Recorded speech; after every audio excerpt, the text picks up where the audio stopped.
This interview is sponsored by the James J. Blanchard Living Library on behalf of the Michigan Political History Society.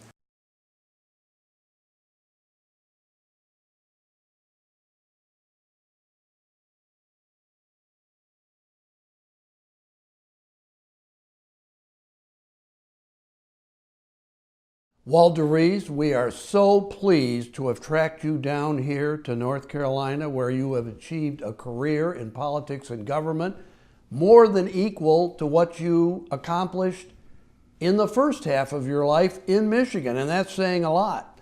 Thanks, Bill. I'm glad you could make it down to North Carolina, which is my second home, and I hope you enjoy it while you're here.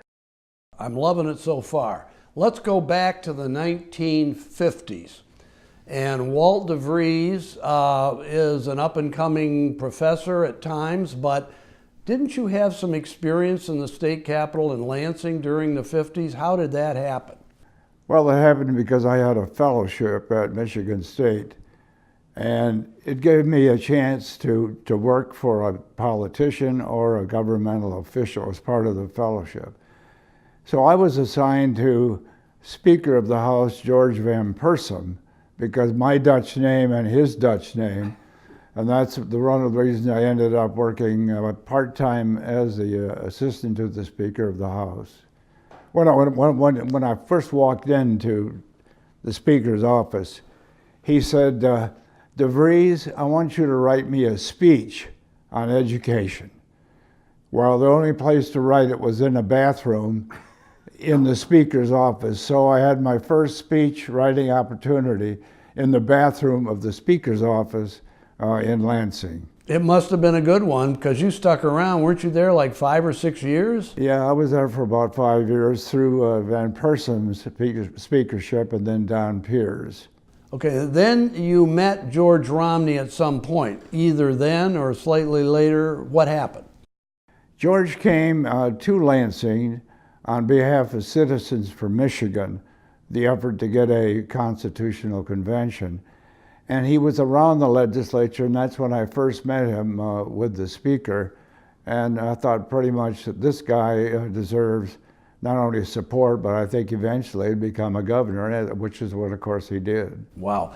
Did he really start Citizens for Michigan, or was he just one of a bunch of people who were committed to this idea of having a constitutional convention? Well, he and Ed Cushman, who was the vice president of American Motors, and Bob McNamara, who then became defense secretary. Under President Kennedy. Under Kennedy, yes, they were the three principal people involved in getting it going. And it became a very large citizens group, a volunteer group, much quicker than anybody anticipated. So Citizens for Michigan, and I think the JCs and the League of Women Voters got this proposal on the ballot for a constitutional convention. It passed, and then they had an election to elect delegates, and I think you ran for delegate, didn't you? Yeah, I ran in Grand Rapids as a Republican to be a delegate to the convention, and in the course of that primary, I beat the mayor of Grand Rapids. I did it because I had a lot of students at Calvin College. Now, I didn't tell them to do this, but they went out and worked the neighborhoods for me, and I got a pretty good sized vote out of it and got elected. Also, George Romney himself got elected a delegate, and wasn't it really a pretty extraordinary group of men and women who were elected con delegates from all over the state? You had people like John Hanna, president of Michigan State University, a number of people that today you would find it very difficult to imagine that they would want to undertake to be a delegate to a state constitutional convention. Well, there were a lot of people in politics, although the legislators at the time were not allowed to run, which I think was a good idea. But a lot of people from the community, the business community, academics. It was truly a diverse group. And one of the arguments against the Constitutional Convention was you could never tell who the delegates would be, and maybe we'd end up with a bad product.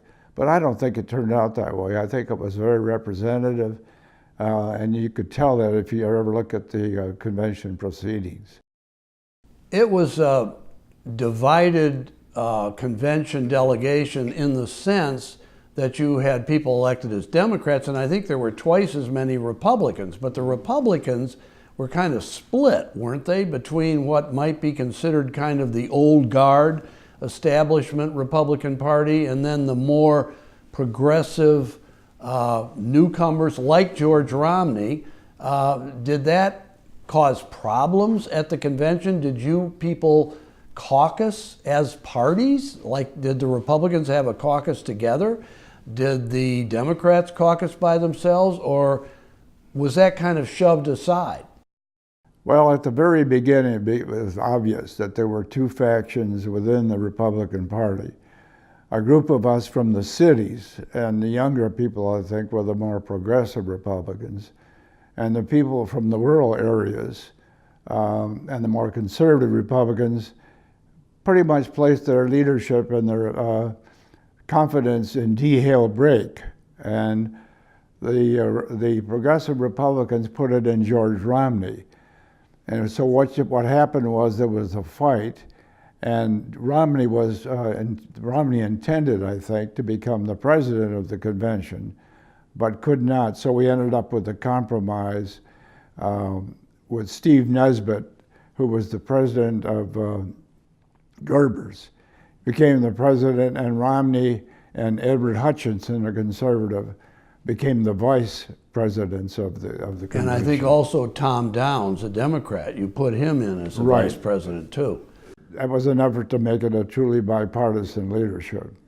So at that point, did the president of the convention, Steve Nesbitt, did he pick the committees and who was going to be chairman of the committees? How did that work?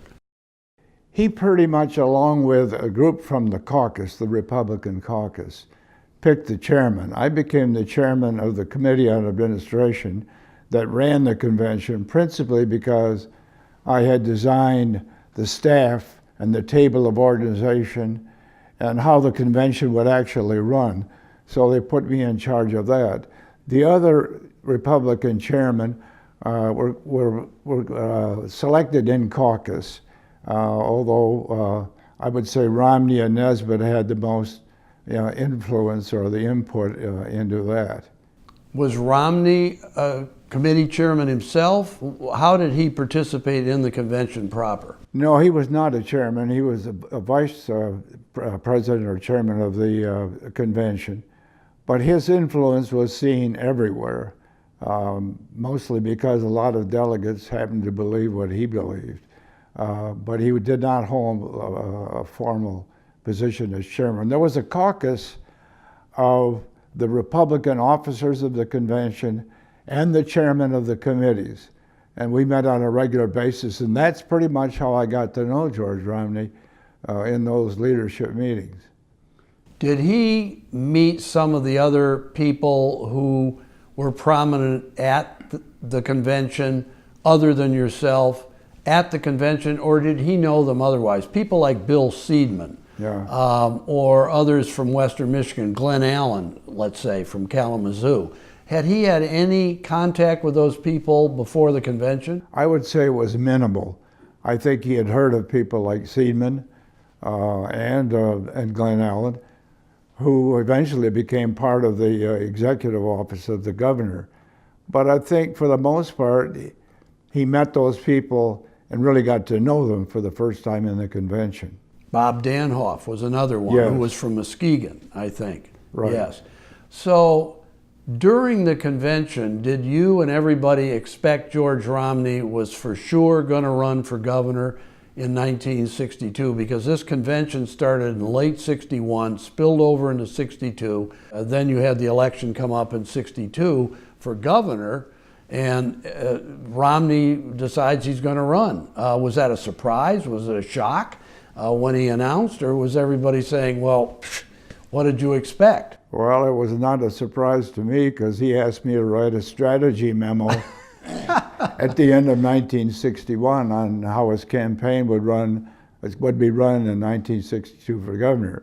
I think for most of the progressive Republicans, the youngers, they thought he was going to run. I think the older, more rural delegates didn't want him to run.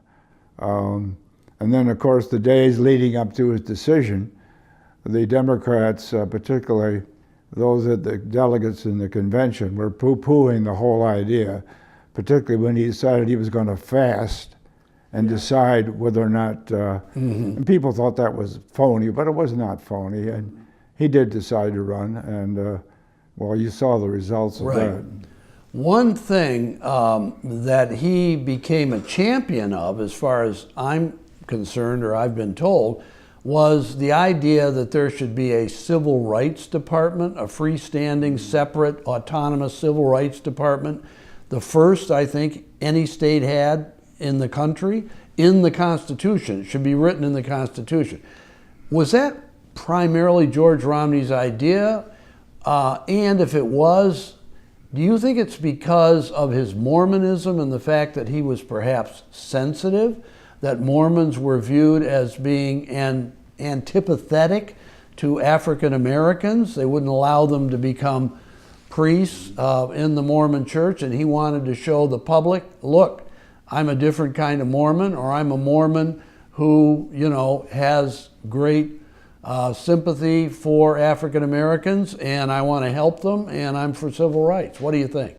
Bill, all of the above. You just made the argument that Romney made in the Constitutional Convention, and that was principally his. It was unheard of, as you say, no other state had done it, but to make it as part of the Constitution, the Civil Rights Commission. And I think since that time, many other states have adopted, and of course the federal government has adopted that position.